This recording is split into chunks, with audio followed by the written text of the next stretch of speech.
Bonjour, je m'appelle Angie Velasquez-Thornton et ceci est ma chaîne YouTube par laquelle j'ai la mission d'inspirer et d'équiper des femmes dans la francophonie afin qu'elles puissent déterrer les trésors de l'écriture pour elles-mêmes.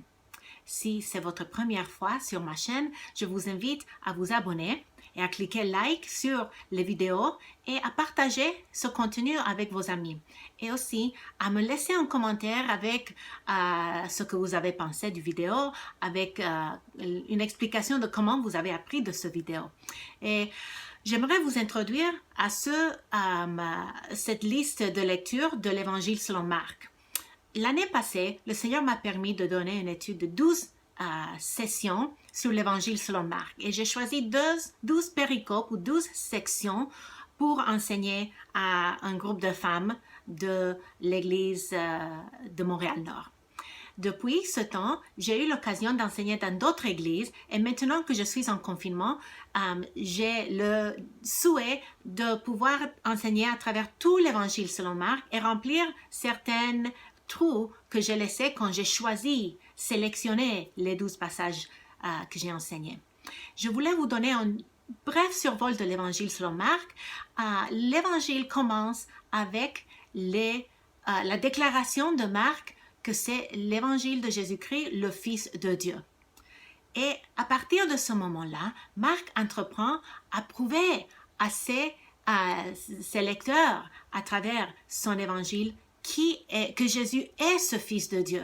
Et dans les premiers 8 chapitres, il essaie de prouver l'identité de Jésus à travers ses actions surnaturelles, à travers ses guérisons, à travers quand il chasse les démons, à travers son autorité sur le monde surnaturel comme la mer et la tempête, ainsi de suite. Dans le chapitre 8, il y a un point tournant dans lequel Jésus demande à ses disciples qui disent les hommes que je suis. Et il cite certaines suppositions des autres. Et puis, Pierre lui déclare, tu es le Christ. Et à partir de ce moment-là, et Jésus lui dit de ne dire cela à personne. Et à partir de ce moment-là, Jésus prépare ses disciples pour ce qui les attend. Parce que il s'attendait à un roi militaire, à un Messie qui allait les libérer de l'oppression des Romains.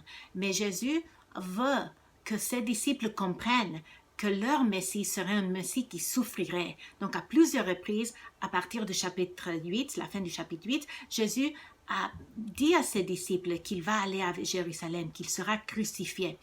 Ses disciples ne le comprennent pas. Puis Jésus continue à essayer de les préparer pour cela. La dernière semaine de la vie de Jésus est d'une si grande importance que Marc prend la moitié de son évangile à nous exposer les détails saillants de cette dernière semaine de sa vie. Et une chose de plus que j'aimerais noter, c'est que le verset central qui nous aide à interpréter tout le livre, c'est Marc 10, 45, qui dit « Le Fils de l'homme n'est pas venu pour être servi, mais pour servir, et pour donner sa vie en rançon pour beaucoup. » Donc, c'était un petit survol, ce n'est pas tous les détails, mais je vous invite à continuer avec nous dans ce glorieux évangile de notre Seigneur Jésus-Christ. Et pour vous aider, j'ai préparé des questions, des guides d'études qui sont dans la section de la description de chaque vidéo. Comme ça, vous pouvez lire le passage d'avance, répondre aux questions et être plus préparé pour l'étude que vous allez voir sur les vidéos. Donc, soyez des nôtres et merci beaucoup.